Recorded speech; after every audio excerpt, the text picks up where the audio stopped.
Hello, welcome back to my channel. My name's Kaylee and these are my books.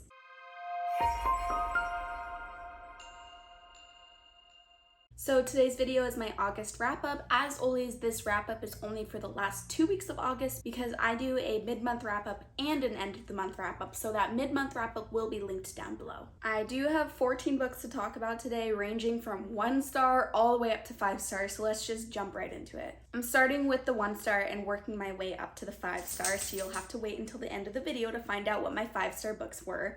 I only have one 1-star book, thankfully, and the 1-star book is The Deep by Nick Cutter. So this is featured in my water horror reading vlog, which will be linked down below. So normally I wouldn't say much about it, I'd just give my rating and move on. However, I actually changed my rating from the water horror vlog. I had originally given this book 2 stars, and the more I thought about it and I talked to some people about what the ending of the book was, because I did only finish up until the 75% mark. So if you're someone who doesn't like to rate books when you DNF them, you know, take this rating with a grain of salt, because I did DNF it, but I did rate up until 75%, and then I read spoilers for what happens towards the end. The more I think about it, the more I hate this book. It had some weird fat phobia in there that I kind of brushed by on the first read, but the more I think about it, the more it annoys me that it was in there, because it was just so unnecessary. It's like, why are you putting such problematic stuff in a book where it doesn't even need to be there? And I found the horror in this book boring and cheap, honestly. And the plot is just so convoluted that it's difficult to follow what's going on. And then when you get the answers, you're like, wait, but there's so many plot holes. And Nick Cutter's like, yeah, just don't think about it too hard. So it didn't work for me. I'm lowering this rating down to a 1 star. So moving on to 2-star books, I have The Deep by Alma Katsu. This is also in that water horror reading vlog. And because my thoughts haven't changed since that vlog, I'm just going to move on because you can watch the vlog if you want a more detailed review of this book. Another 2-star book I have is Chasing the Boogeyman. I listened to this on audio, so I don't own it physically. I just did not care that much about this book. I liked the serial killer plot. This is a horror book that follows a serial killer in the author's hometown. It is a fictionalized version of the author's hometown, but it plays with the true crime genre. So to be clear, this is fiction, not nonfiction. It just kind of poses as nonfiction, which is interesting. I love when books are doing these new creative things with genres. However, it just didn't work for me because a lot of the nonfiction aspects were detailing the history of this town, and I just didn't care about the history of the town. You know, I could tell that the author was writing about his real hometown because he would go into such explicit detail about every single thing that was on the wall in his childhood home, and describing every street that he would drive on when he used to live there. And I'm like, bro, I know you care about this because this is your childhood home and your hometown, but I do not care about this. So it's like you had to get through so much description to get to the serial killers part.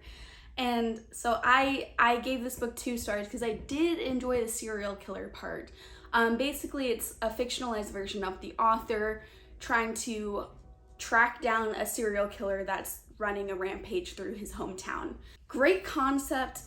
Execution didn't work for me because it focused too much on this historic hometown instead of on the horrific serial killer. The next book I have is actually 2.5 stars, and it is Stay Awake. I also listened to this on audio, so I don't own it physically, but it's up on the screen somewhere. The premise to this book sounded so good. I am very sad I didn't end up loving this book. It only got 2.5 stars for me. So this is a thriller, and the premise is a lot like the movie Memento, I think it's called. And basically a woman wakes up with no memory of where she is, how she got there, and she has written on her arm, stay awake and don't trust anybody, and all these weird things going on around her. So she goes to her place of work and they're like, we haven't seen you in 2 years. What are you doing here? She tries to go to her apartment. Her roommate doesn't live there anymore. And she quickly discovers that 2 years of her memory is missing, and she might have murdered somebody. So the book is all about her trying to figure out what happened in the last 2 years and if she really did commit this murder. Meanwhile, the police are also looking for her because she looks guilty. The premise sounds fantastic, right? It sounds so fun, but in execution, it didn't work for me because I feel like our main character was one of the most dumb main characters that I've ever read about ever. And I don't always need a character in a thriller to act logically because I understand they're under so much stress and there's gonna be some bad decisions made, okay? Like, that's part of being human. But in this book, it pushed it past where I'm comfortable with. I mean, I don't know about you, but if I woke up and realized I had major amnesia, I would head to a hospital. But apparently that's not what this main character does. So it just became really frustrating for me to read because it was like the main character knows she has amnesia. This is not spoilers, by the way. This is all the stuff that happens in the very beginning of the book. Main character knows she has amnesia, but for some reason she wants to hide the fact that she has amnesia from all these people. And I'm like, dude, why are you lying? Like, don't you need to get help? I don't understand. And I personally wouldn't trust random messages on my arms. I would still go to a hospital. I know that is supposed to be the reason why she doesn't trust anybody, but if I had creepy writing on my arm that also shows up in a murder scene, yeah, I'm going to the hospital. The next book got 3.5 stars and it is Dead Silence. I was also a little bit disappointed that this book only got 3.5 stars. I thought it could be a 5-star book. This is a science fiction horror book where basically there is this big spaceship that has tons of rich people that go on it for this space cruise sort of situation. Think like the Titanic. And they all go missing. No one knows what happened to the spaceship. They're all presumed dead. And then our main characters in here on a different spaceship come across this missing spaceship with all these people on there, and there's some weird stuff going on. I just also want to show you the back of this book. You can see all the creepy writing on it. So cool. Now, this got 3.5 stars for me because I felt zero attachment to the characters in this book. And because this is such an intense survival story for our main character, I feel like I should have cared whether or not she survived. But our main character just annoyed me a little bit, and I think it's partially due to the audiobook. I mostly listened to this book and I would not recommend that because the audiobook narrator was just kind of whiny, and so it sounded like our main character is just whining about everything all the time, and I'm like, girl, come on. So I would recommend reading this physically if you are able to, and I think I could have enjoyed it more if I read it physically because it's not like the lines themselves were whiny. I think it was just the way the narrator in the audiobook was delivering the lines. Another thing that this book did, same with The Deep by Nick Cutter, that's not my favorite thing to read about in horror. It relied on hallucinations as a big horror effect, and I just don't care about hallucinations. They don't seem scary to me. If they're not actually there, I don't care about it. I don't want to read about it. I feel the same way with dreams or nightmares in books. Even outside the horror genre, if a character's describing a dream they had or we're in a dream that a character's currently having, I'm skipping that whole section. I just do not care. And so because this book does rely on hallucinations a lot, the horror kind of missed for me. It has more horror than just the hallucinations in here, but the horror that did rely on hallucinations, it didn't hit. Things I did like about this book though, I loved the plot, I loved the setting, and I thought the story was unique. I haven't read a lot of books like this, and I was surprised by the ending. So ultimately, I would still recommend this, but I would recommend it with a caveat of try reading it physically first. This next book also got 3.5 stars, and it is Just Like Home. This is another horror book about a daughter of a serial killer that has to go back to the home she grew up in, and she's confronted with a lot of buried memories that she tried to forget. Her father, the serial killer, has already been caught in this story, but we do get flashback scenes of when she was a kid, so when her father was still her father and still being a serial killer, instead of him being captured and put in jail. The end to this book is going to be divisive. I personally really enjoyed how it ended, and for me, the highlight of this book was probably the last 30-ish%. I found it really slow in the beginning. Like the first 100 pages were a chore to get through. And then I started liking it in the middle 100 pages. And then by the last 100 pages, I was actually enjoying it quite a bit. So that's why this got 3.5 stars, because I was tempted to DNF at first. Then it was fine, then it was good. I did end up listening to the beginning of it because I think if I hadn't listened to the audiobook, I would have DNF'd the physical book.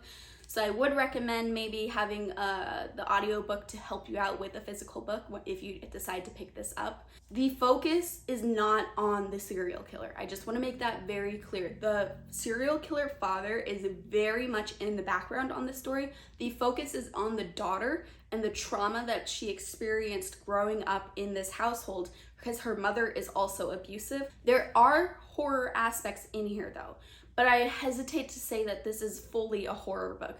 This is horror fused with literary fiction, in my opinion. Just because of my taste, this got 3.5 stars, but I could very easily see people who like literary fiction giving this full 5 stars because the writing was beautifully done. Now moving on to my 4-star books. I have 2 books in this 4-star category that were featured in my water horror vlog, so I'll just quickly say the names of them, but if you want full reviews, check out that vlog. From Below by Darcy Coates and Rolling in the Deep by Mira Grant.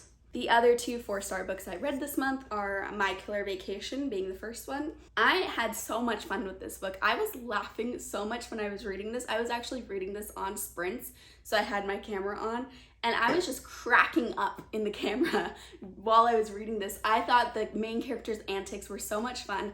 This is a romance story fused with a murder mystery. I would say it's romance first, with murder mystery just being a background plot.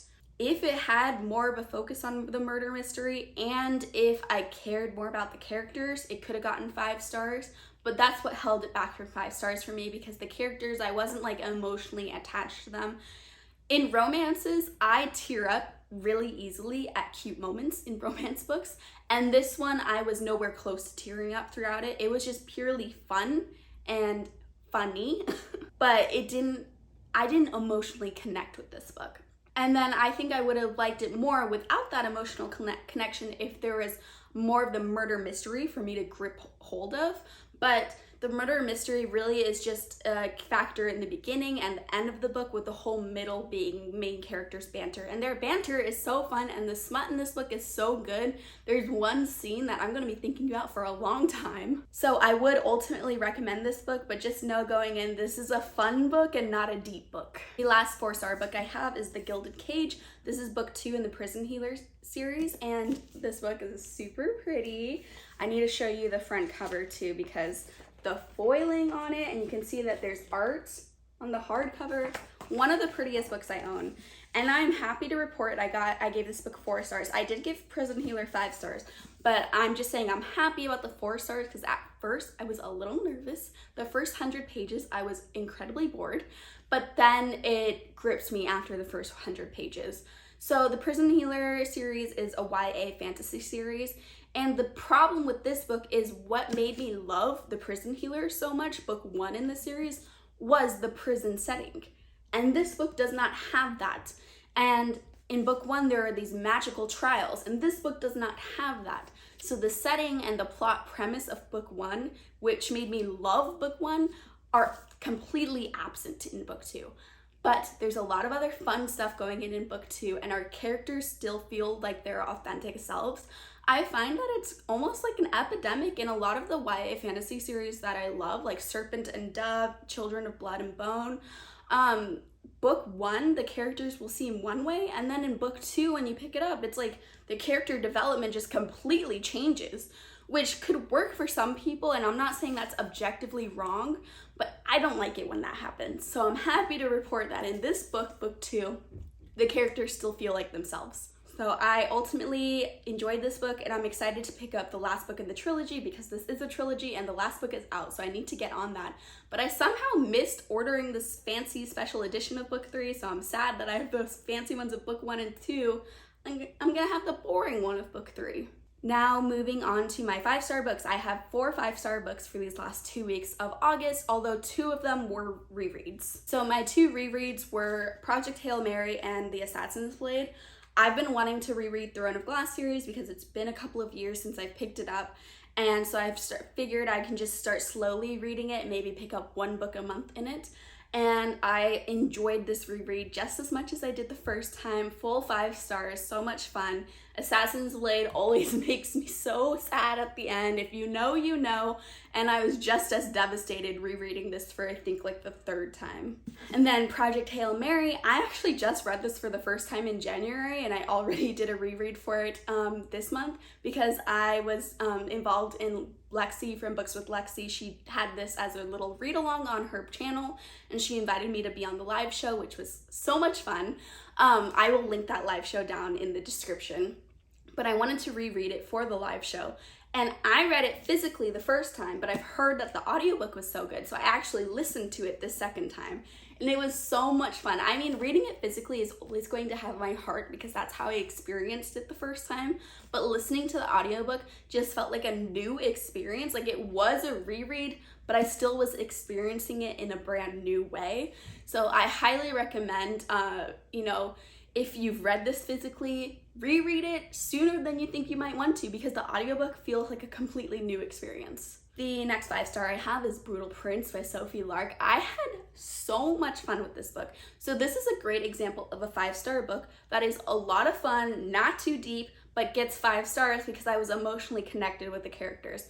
Whereas My Killer Vacation had the same fun vibes. Both books had me laughing at like how crazy the situations that these 2 characters get themselves into. But My Killer Vacation just didn't have that emotional connection, where Brutal Prince did have the emotional connection for me. So Brutal Prince is a mafia romance story, and Sophie Lark is the mafia romance queen because she has so many mafia romance books and they're all interconnected. Like they all exist in the same world, kind of like the Marvel universe. And this is book 1 to her bigger mafia universe. And I'm so excited to slowly get through all of the different mafia books in her universe because this is book 1. This is the first book she ever wrote, so I've heard it's the weakest one. And if the weakest one got 5 stars from me, I am going to be in for a ride. And the last book I have to talk about, my last 5-star book, is Things We Do in the Dark by Jennifer Hillier. So this book was very surprising because it's a thriller. I found it incredibly predictable, which normally means the thriller didn't work for me. And yet, here I am giving it 5 stars. And you might be asking, how? Why? What? And it's because the characters, I mean, apparently this is the month of me caring about characters because I cared about these characters so much.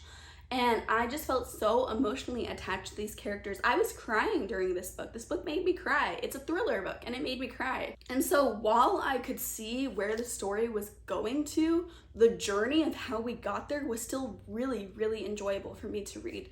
This book does get incredibly dark though. I just want to put it out there. This is a tough read because of how dark it gets. And so please check trigger warnings if you're interested in this book. I would recommend it highly though if you are able to get past the triggers because gosh, these characters and this story, I mean, it was so good. So the premise is our main character, she wakes up and she's clutching a razor and her husband is dead in the bathtub after having been stabbed with the razor, and the police arrest her for murder because she looks super guilty. But obviously she is like, I didn't do this. I don't know what happened. And so the book is just about her backstory and how she got into that situation and how she's trying to prove her innocence. All right, those are all the books that I read in the last 2 weeks of August. Let me know what you read in August and what your favorite books for the month were. My favorite books were definitely Things We Do in the Dark, Project Hail Mary, Assassin's Blade, and Brutal Prince, my 5-star books. But of those 5 stars, I mean, if we get rid of the rereads, because of course those are my favorites because they were rereads, but of the 2 new 5 stars, Brutal Prince and Things We Do in the Dark, I think my favorite of the month was Things We Do in the Dark. But anyways, thank you so much for watching. If you enjoyed this video, please consider giving me a like and subscribing for more content, and I'll see you next time. Bye!